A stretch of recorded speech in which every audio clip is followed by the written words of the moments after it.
Podcast Décris-moi un musée, épisode 6, la montagne sans le ski.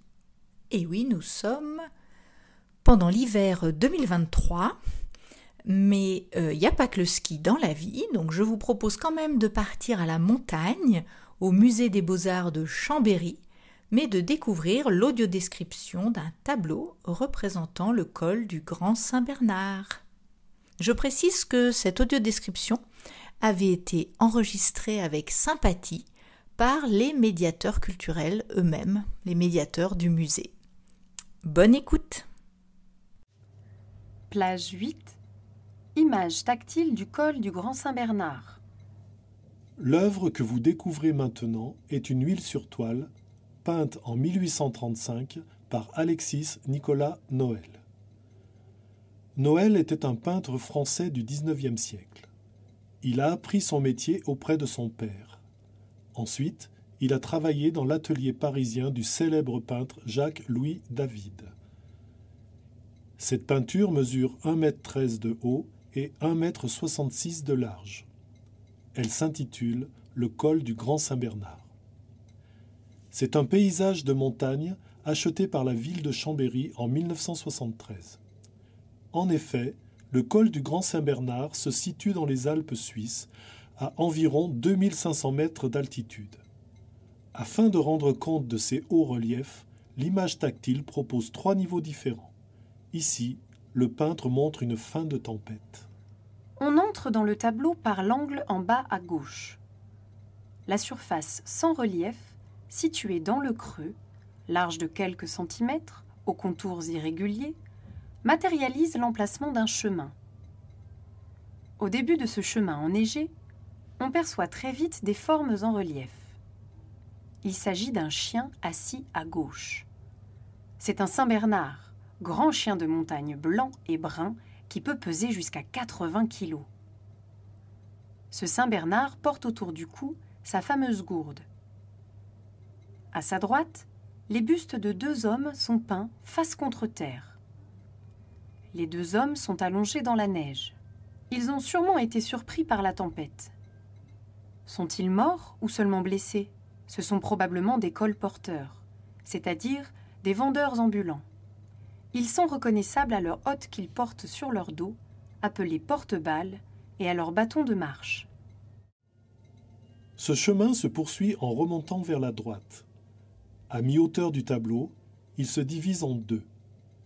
Sur la toile originale, il s'éloigne vers le fond par un effet de perspective. L'un part à droite vers le bord droit du tableau, l'autre chemin part vers la gauche. Il atteint des constructions. Nous voilà presque au centre du tableau. Ces bâtiments rustiques, ici en relief plein, se composent de constructions rectangulaires à 2 ou 3 étages, avec de petites fenêtres. Ils sont faits avec une pierre claire, trouvée sur place et qui les intègre parfaitement à leur environnement. C'est un monastère. C'est cet espace qui intéresse l'artiste. Il est le point de convergence où se rejoignent le ciel et la terre. Devant ces bâtiments religieux, on remarque des petits traits en relief. Ce sont les moines qui se dirigent vers les victimes de la tempête et vers le chien. Peut-être veulent-ils les secourir. Alexis Noël les a représentés tout petits, comme écrasés par le poids de la montagne et de la tempête. Par leur taille, ils donnent l'échelle du tableau, ainsi que le sentiment de fragilité de l'homme face à la nature. Mais revenons maintenant au début du chemin.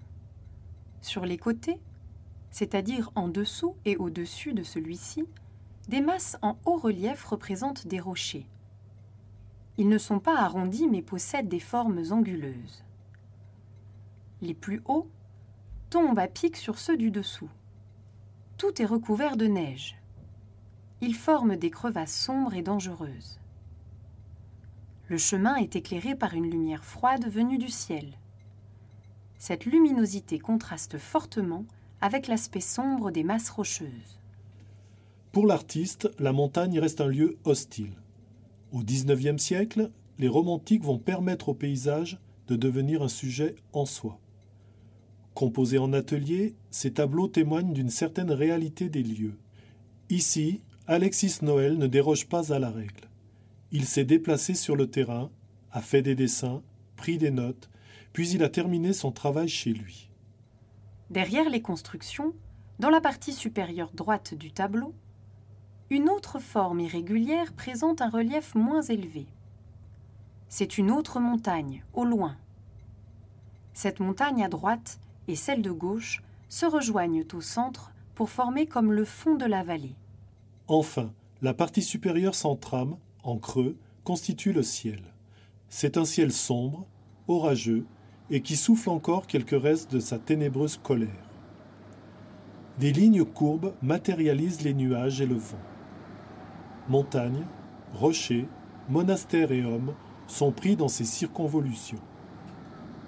L'ensemble du tableau est dominé par un dégradé de bleu pour les parties neigeuses et le ciel, et de beige pour les rochers et les bâtiments. L'orage, le ciel de tempête et la neige soutiennent le caractère dramatique de cette œuvre. Alexis Noël, comme les romantiques, met dans son paysage de montagne des états d'âme. Il le charge d'émotions humaines, de mystère et de poésie. C'est une œuvre sensible qui invite à la méditation et traduit l'attachement du peintre pour les paysages, même les plus extrêmes.